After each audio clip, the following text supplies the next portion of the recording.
Assalamualaikum warahmatullahi wabarakatuh. Balik lagi dengan saya Ariel Pratama. Di video kali ini saya akan membahas tentang teori hierarki kebutuhan Maslow dan bagaimana penerapannya dalam sebuah karya sastra. Untuk itu, simak terus ya videonya.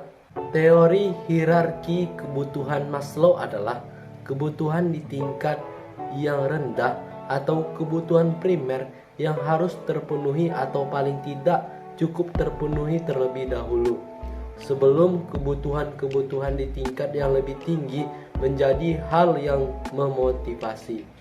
Hierarki kebutuhan Maslow bisa digambarkan menggunakan piramida untuk memudahkan tingkatan kebutuhan dari yang terkecil sampai yang terbesar.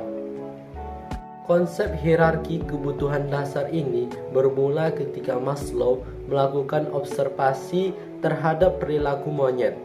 Berdasarkan pengamatannya, didapatkan bahwa beberapa kebutuhan lebih diutamakan dibandingkan dengan kebutuhan yang lain.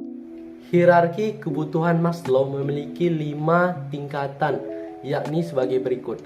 Yang pertama, kebutuhan fisiologis. 2. Kebutuhan akan rasa aman.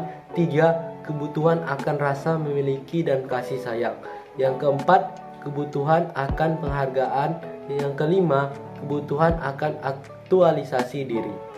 Nah, di sini saya akan menerapkan teori kebutuhan Maslow pada novel Surat Dahlan, terutama pada tokoh utamanya. Karya novel ini dibuat oleh Krishna Pabicara.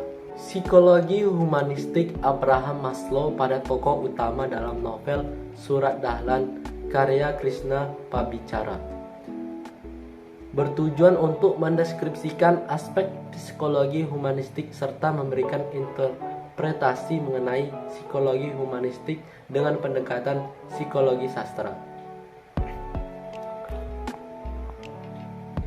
Fokus penelitian berupa kajian psikologi humanistik pada hierarki kebutuhan, yaitu kebutuhan fisiologis, kebutuhan rasa aman, kebutuhan cinta dan rasa memiliki dimiliki.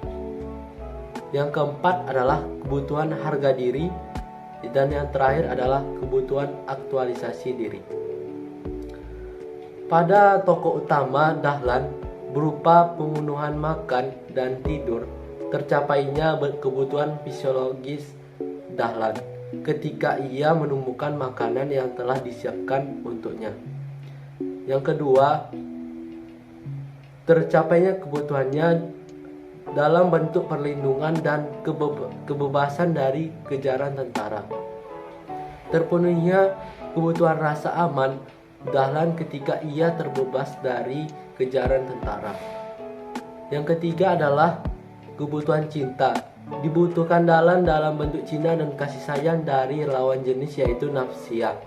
Kebutuhan ini terpenuhi ketika Dahlan berhasil menikahi Nafsia. Kebutuhan keempat pertama kali Dahlan dapatkan yaitu pujian, pengakuan, dan kepercayaan. Seiring melesatnya karir Dahlan, ia mendapatkan lebih banyak kebutuhan harga diri. Yang terakhir adalah kebutuhan terakhir, yaitu berhasil Dahlan penuhi.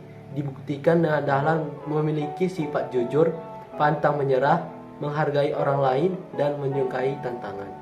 Sekian dari video kali ini. Assalamualaikum warahmatullahi wabarakatuh.